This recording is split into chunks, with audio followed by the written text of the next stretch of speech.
Failures के बारे में वही बात कर सकता है जिसने फेलियर देखा हो। और ऑनेस्टली मैंने अपनी सीए जर्नी में, वेदर इट सीए इंटर और सीए फाइनल, मैंने काफ़ी सारे मेरे अटेम्प्ट्स लगे हैं, तो मुझे पता है कि फेलियर कैसा लगता है इस जर्नी में। और एक बार जब आपका अटेम्प्ट लग जाता है तो उसके बाद दोबारा बैठ कर के पढ़ना और दोबारा से वही सेम बुक्स पढ़ना, ये आपको कैसा फील करवाता है, यू नो। एंड क्योंकि जब हमारे अटेम्प्ट लगते हैं हमें वही सेम बुक्स पढ़नी होती है, सेम सिलेबस पढ़ना होता है, और हमारे अंदर एक सेल्फ डाउट आ जाता है कि इस बार भी नहीं हुआ तो क्या होगा। So I have been there and I know how it feels. Hi everyone, I am C Diksha Saini and welcome to my YouTube channel. और आज के इस वीडियो में it will be a summary of all my failures and all my learning. सबसे पहला failure मैंने देखा था सीए इंटर में। मेरा फर्स्ट अटेम्प्ट था, I gave my both groups and it was obviously unsuccessful. Like दोनों में से एक भी ग्रुप क्लियर नहीं हुआ, कोई एग्जामेशन नहीं आई, nothing. So it was a complete failure, it was a complete failure. And मुझे जब रिजल्ट मैंने देखा तब मैंने ये रियलाइज किया कि मैं कितने बड़े डिल्यूजन में जी रही थी। मुझे लग रहा था कि जैसे मैंने अपने पहले एग्जाम्स क्लियर करे हैं, like twelfth and even C foundation, तो वैसे ही मैं ये एग्जाम्स को भी क्लियर कर लूंगी एक नॉर्मल पढ़ाई करके। मैं ऑब्वियसली मैंने जब ट्वेल्थ के एग्जाम्स दिए थे वो भी कोई ऐसा नहीं है कि बिना पढ़े क्लियर हो जाते हैं, या बिना पढ़े आप उसमें एक अच्छा स्कोर कर सकते हो। बट यस इट, ये जो सी एग्ज़ाम है इसमें आपको एक्स्ट्रा चाहिए, एक एक्स्ट्रा मेहनत चाहिए इसमें। It is tough.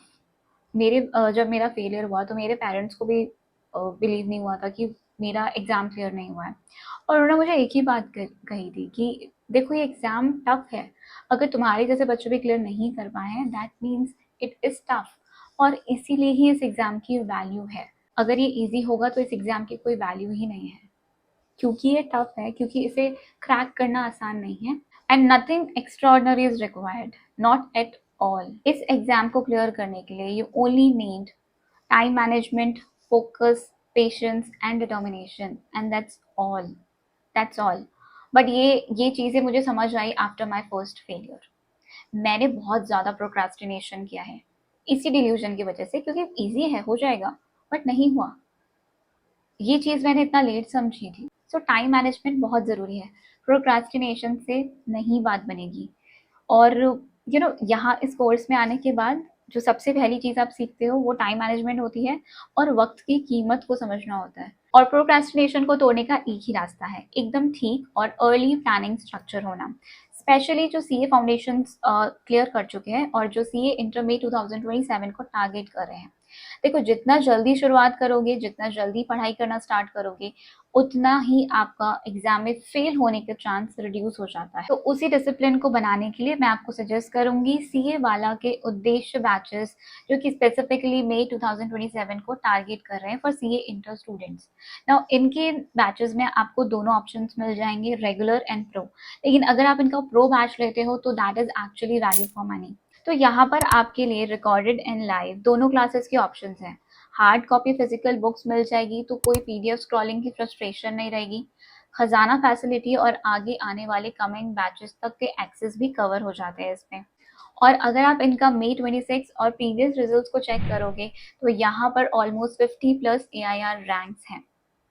Start preparing before the procrastination beats you. और सबसे बड़ी बात, सीए वाला लीड करता है इंडिया की सबसे बड़ी सीए एस्पिरेंट्स की कम्युनिटी, और इस कम्युनिटी को आप भी ज्वाइन कर सकते हो। सो आफ्टर दिस वीडियो आप इनके बैचेस को चेक जरूर करना, मैंने सारे लिंक डिस्क्रिप्शन में दे दिए हैं। और एक्स्ट्रा डिस्काउंट के लिए आप मेरा कोड भी यूज कर सकते हो। प्लीज, सेकेंड सबसे बड़ी लर्निंग इस कोर्स में जो रही है वो ये है that you have to give up on something to clear these exams.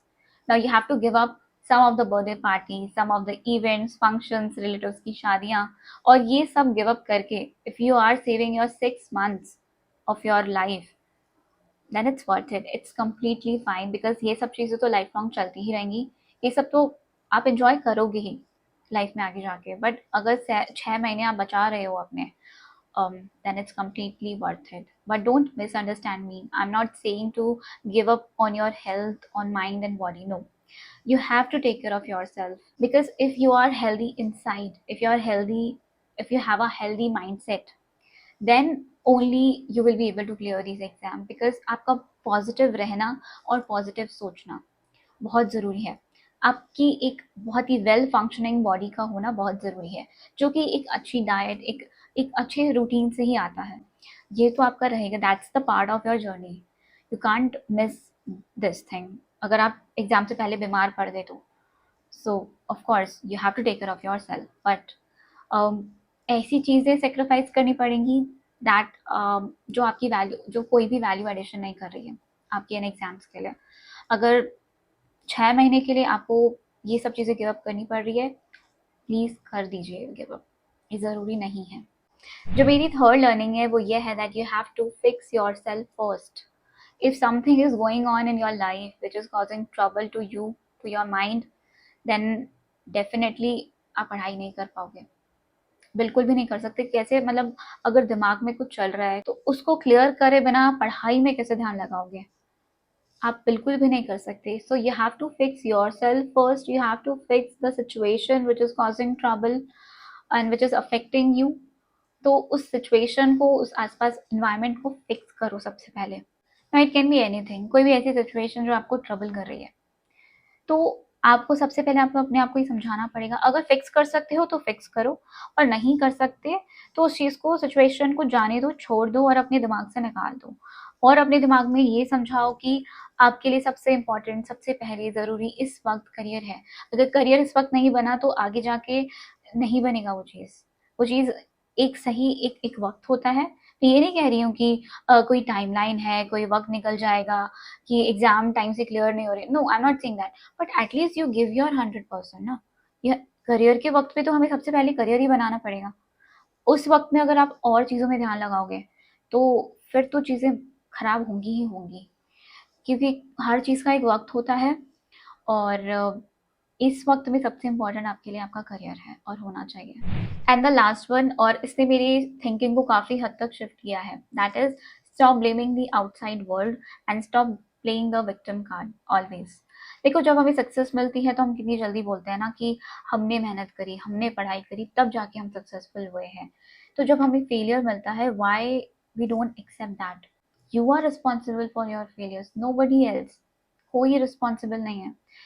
बाकी सिचुएशंस, बाकी आउटसाइड चीज़ें तो वैसे ही होती रहेंगी और सबके लिए वो वैसे ही रहती हैं जैसे वो आपके लिए हैं।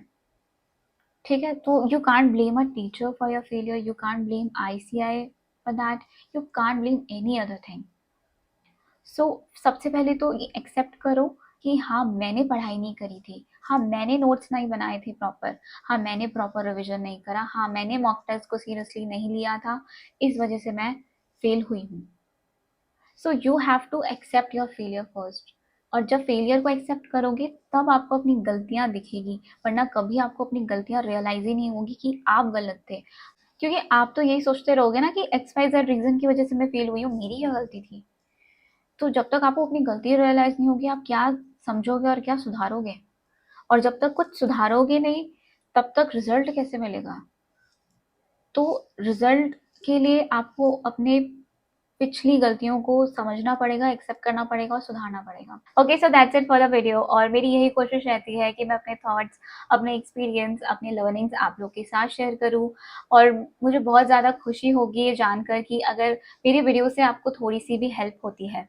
और कमेंट सेक्शन में आप मुझे प्लीज़ बताओ कि आपके क्या थॉट्स हैं, आपको क्या लगता है कि आपने क्या गलतियां करी है। और फर्स्ट ऑफ ऑल, क्या आप अपने फेलियर्स को ओन करते हो? क्या आप अपनी गलतियों को रियलाइज करते हो?